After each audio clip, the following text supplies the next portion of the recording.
কাঁটাতার বসছে এপার বাংলায়, আর সেই কাঁটা গিয়ে ফুটছে ওই বাংলাদেশের মৌলবাদীদের গায়ে। বেশ মজাদার না বিষয়টা? তবে বাংলার পূর্বতন সরকারের আমলে অন্য বিষয় ছিল। তখন অবশ্য ওই সীমান্তের অরক্ষিত এলাকায় কাঁটাতার বসানোর জন্য মেলেনি জমি। কিন্তু এখন আর ওই তৃণমূলের জামানা নেই। এখন বঙ্গের কুর্সিতে বিজেপি সরকার আসতেই মুখ্যমন্ত্রী শুভেন্দু অধিকারী সীমান্ত নিয়ে কড়া পদক্ষেপ নিয়েছেন।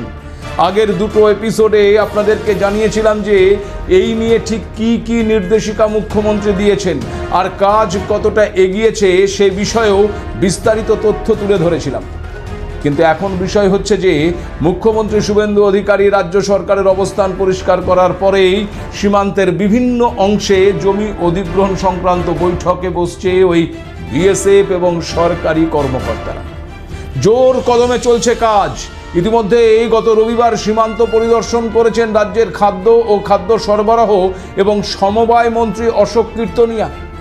এ বিষয়ে তিনি জানিয়েছেন যে উত্তর 24 পরগনা জেলার বসিরহাট ছাড়া অন্য কোথাও জমি জট নেই।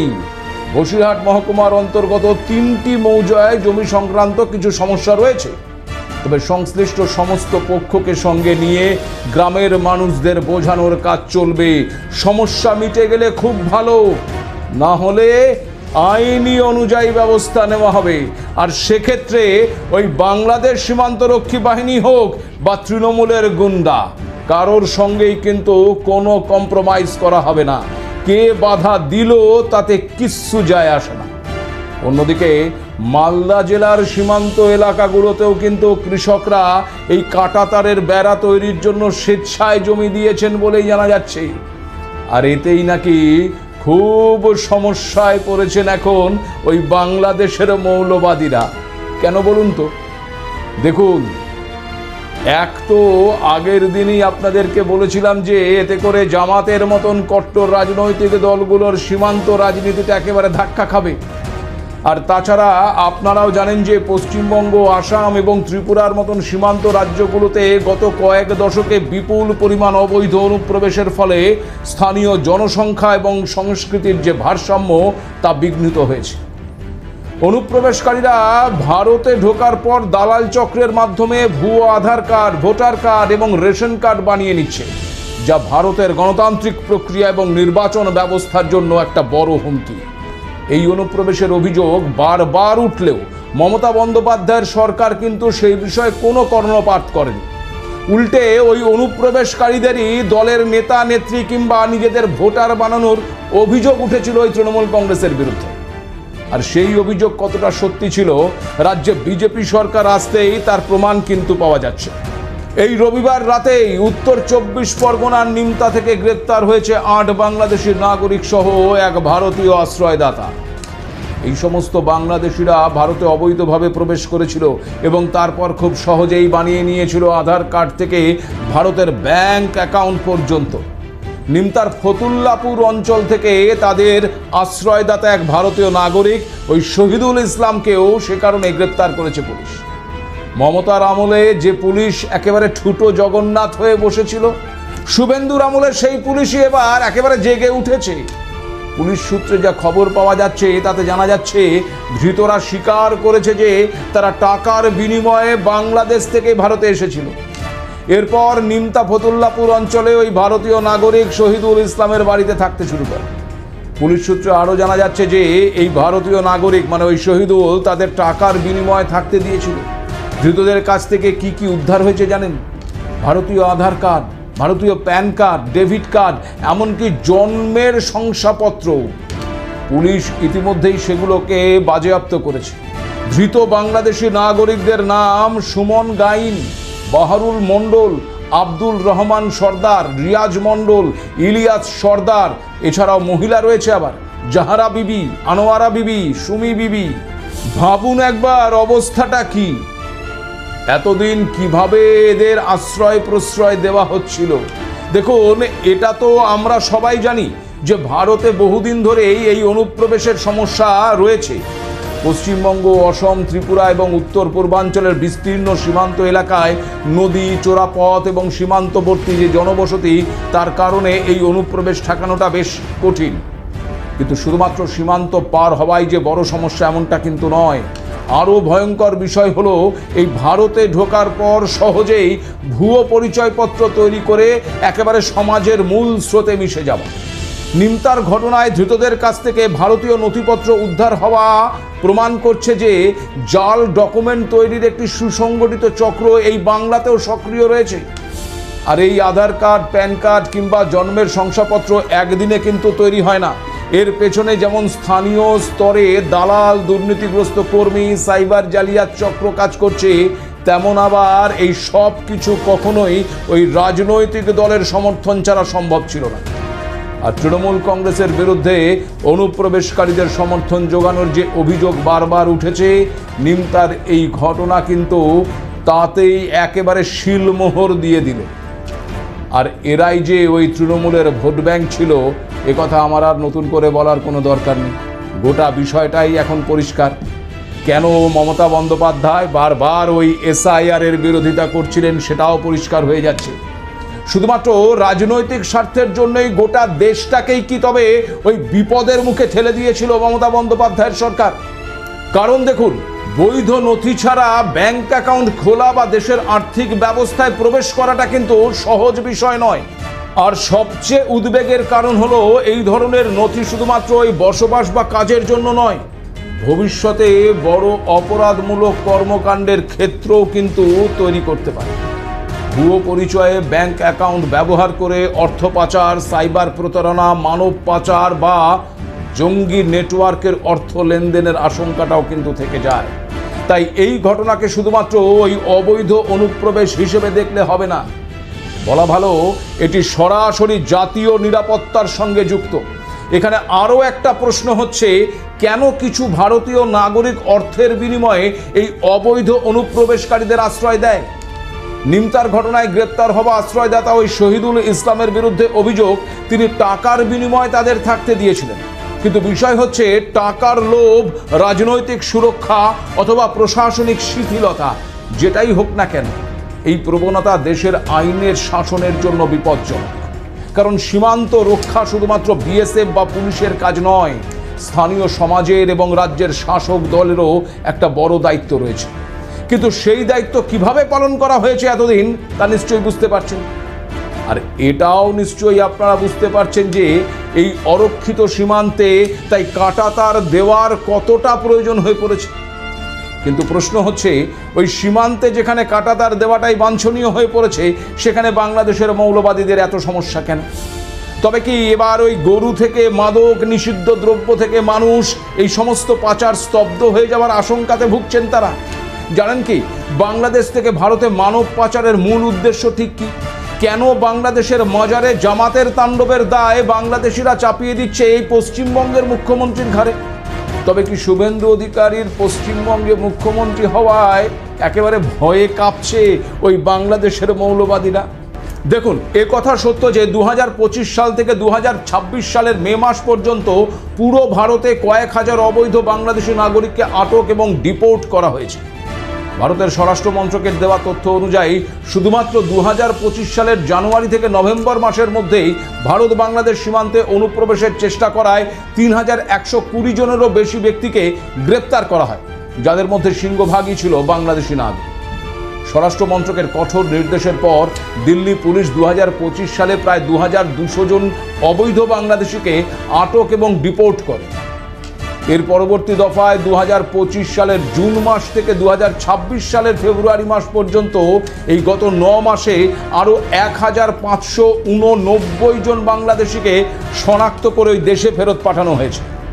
গত বছর এপ্রিলে আহমেদাবাদ এবং সুরাট শহরে একটি বিশাল যৌথ অভিযানে রাজ্য পুলিশ এককভাবেই 1024 জন অবৈধ বাংলাদেশি অভিবাসীকে আটক করেছিল। এছাড়াও তামিলনাড়ু অঞ্চলে অবৈধভাবে বসবাস এবং কাজের অভিযোগে 103 জন বাংলাদেশিকে পুলিশ আটক করেছিল। BSF এবং রাজ্য পুলিশের বার্ষিক এবং মাসিক প্রতিবেদন থেকে জানা যাচ্ছে যে দক্ষিণ 24 পরগনা, নদিয়া, মুর্শিদাবাদ এবং এই উত্তর 24 পরগনার বসিরহাট সীমান্ত দিয়ে যাতায়াতের সময় বা ভুয়ো নথিপত্র তৈরির অভিযোগে প্রায় প্রতি মাসে গড়ে 100 থেকে 150 জন বাংলাদেশি নাগরিককে আটক করা হয়। 2026 সালের মে মাসে প্রকাশিত ভারতের ন্যাশনাল ক্রাইম রেকর্ডস ব্যুরোর সর্বশেষ পরিসংখ্যান অনুযায়ী বিভিন্ন জালিয়াতি, অনুপ্রবেশ এবং অপরাধমূলক কর্মকাণ্ডের জন্য ভারতে মোট 3091 জন বাংলাদেশি নাগরিককে গ্রেপ্তার করা হয়েছিল, যার বড় অংশই ছিল এই পশ্চিমবঙ্গ এবং দিল্লি। এছাড়া জাল ভারতীয় পাসপোর্ট তৈরি এবং অবৈধভাবে জমি রেজিস্ট্রেশন করার অপরাধে গত 12 মে 2026 উত্তরপ্রদেশের একটি আদালত আব্দুল আমিন নামে এক বাংলাদেশি নাগরিককে 3 বছরের কারাদণ্ড এবং 10,000 টাকা জরিমানা করেছে। দিল্লি পুলিশ অবৈধভাবে অভিবাসীদের বিরুদ্ধে একটি বিশেষ অভিযান চালিয়ে 9 জন বাংলাদেশি নাগরিককে গ্রেপ্তার করেছিল। তাদের সবাইকে আবার ওই নিজ দেশে ফেরত পাঠানোর প্রক্রিয়া কিন্তু শুরু হয়েছে। এর আগে মার্চ মাসেও ভিসার মেয়াদ শেষ হওয়ার পরে অবৈধভাবে ভারতে থেকে যাওয়ার অভিযোগে 10 জন বাংলাদেশিকে গ্রেপ্তার করা হয়েছিল, যারা ভুয়ো মেডিকেল ভিসা মাধ্যমে এই বুলগেরিয়া যাওয়ার চেষ্টা করছিল। আবার ফলে বুঝতেই পারছেন যে এই অনুপ্রবেশ ঠেকানো, তা বন্ধ করা কতটা জরুরি হয়ে পড়েছে এবং কতটা গুরুত্বপূর্ণ।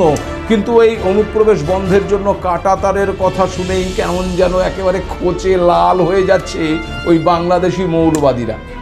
আসলে সে দেশের কট্টরপন্থী সংগঠনগুলো ঐতিহাসিকভাবেই এই ভারত বাংলাদেশ সীমান্তকে কৃত্রিম বলে মনে করে।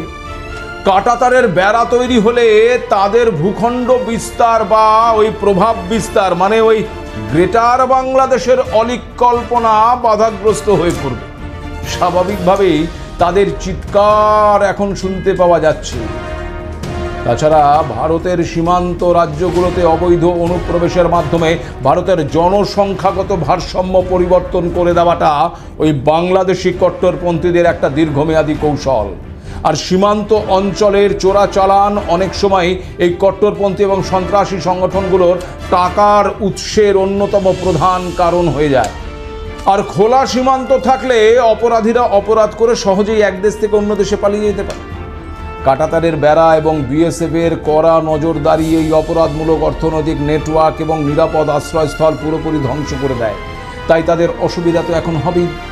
বিএসএফ এবং গোয়েন্দা সংস্থাগুলোর বিভিন্ন রিপোর্ট অনুযায়ী পশ্চিমবঙ্গ সীমান্ত দিয়ে একাধিক পাচার চক্র সক্রিয়ভাবে কাজ করে। আর সীমান্তে সবচেয়ে বড় এবং লাভজনক অবৈধ ব্যবসাগুলোর মধ্যে একটি হলো এই মাদক পাচার। তবে এই ব্যবসাটি মূলত উভয়মুখী। তালিকায় রয়েছে নিষিদ্ধ কাশির সিরাপ, ফেন্সিডিল এবং কোডিন মিশ্রিত লিকুইড। বাংলাদেশের বিশাল একটি সিন্ডিকেট রয়েছে এর জন্য। তাছাড়া আবার মায়ানমার থেকে ইয়াবা ট্যাবলেট, মেথামফেটামিন এবং হেরোইন বাংলাদেশ হয়ে পশ্চিমবঙ্গের মালদা, মুর্শিদাবাদ এবং উত্তর 24 পরগনা সীমান্ত দিয়ে ভারতে ঢোকানোর চেষ্টা করা। তাছাড়া গরু পাচারের কথা তো আপনারা সবাই জানেন। অন্যদিকে আপনাদেরকে আবার জানিয়ে রাখি যে এই বাংলাদেশ থেকে ভারতে সোনা পাচারের একটা বড় রুট হিসেবে এই পশ্চিমবঙ্গের সীমান্তকেও কিন্তু ব্যবহার করা হয়। মধ্যপ্রাচ্য বা অন্যান্য দেশ থেকে অবৈধভাবে বাংলাদেশে আসা সোনার বার বা অলংকার জিরো লাইনের কাঁটাতারের ওপর দিয়ে ছুঁড়ে বা আন্তর্জাতিক চেকপোস্টের মাধ্যমে অবৈধভাবে এই পশ্চিমবঙ্গে নিয়ে আসা হয়। আবার আপনারা এটাও জানেন যে মালদা এবং মুর্শিদাবাদ সীমান্ত একসময় ওই জাল ভারতীয় মুদ্রা পাচারের একটা প্রধান করিডোর হিসেবে পরিচিত ছিল।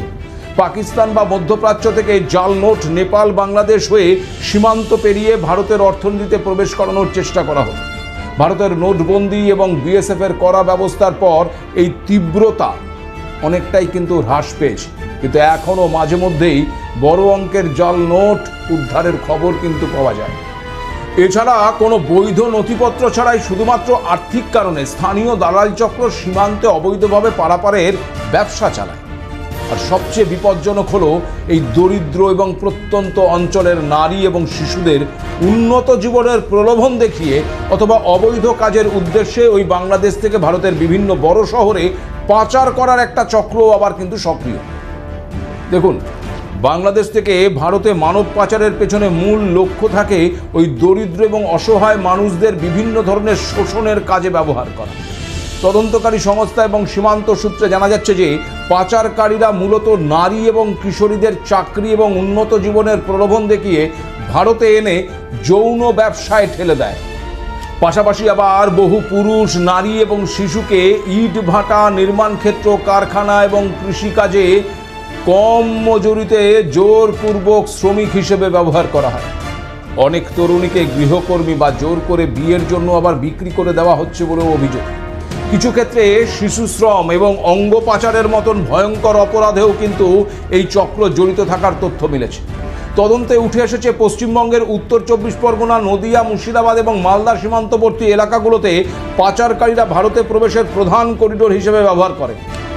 সীমান্তে নজরদারি বাড়ালেও দালাল চক্রদের বিরুদ্ধে আরও কঠোর পদক্ষেপের দাবি কিন্তু ইতিমধ্যেই উঠতে শুরু করেছে। আর এই সব কিছুর পেছনে বাংলাদেশেরও কিছু রাজনৈতিক দলের যে সমর্থন এবং হাত রয়েছে তা বোঝাই যাচ্ছে। ভারতের সীমান্তে কাঁটাতার দেবার সিদ্ধান্তে মৌলবাদীদের আর কট্টরপন্থী রাজনৈতিক দলগুলোর স্বার্থে ঘা লাগতেই তারা একেবারে রীতিমতো রেড়ে করে উঠছে আর হাত পা ছুড়ে কান্নাকাটি জুড়ে দিয়েছে। নিজেদের তাণ্ডবকে তারা এখন চালিয়ে দিচ্ছে পশ্চিমবঙ্গের মুখ্যমন্ত্রী শুভেন্দু অধিকারীর নামে। বুঝলেন না তো? তাহলে একটু খুলেই বলি। সম্প্রতি ঢাকার মিরপুরে অবস্থিত বিখ্যাত হজরত শাহ আলী বোগদাদির মাজারে রাতের অন্ধকারে লাঠি সোটা নিয়ে একদল দুষ্কৃতী রীতিমতো তাণ্ডব চালায় এবং ভক্তদের মারধরও করে। হামলার পর বাংলাদেশ পুলিশ সিসিটিভির ফুটেজ দেখে 3 জনকে গ্রেপ্তারও করেছে। যাদের গ্রেপ্তার করা হয়েছে তারা যে জামায়াতে ইসলামী এবং তাদের ছাত্র সংগঠনের সক্রিয় সদস্য তাও শনাক্ত করেছে ওই বাংলাদেশেরই পুলিশ।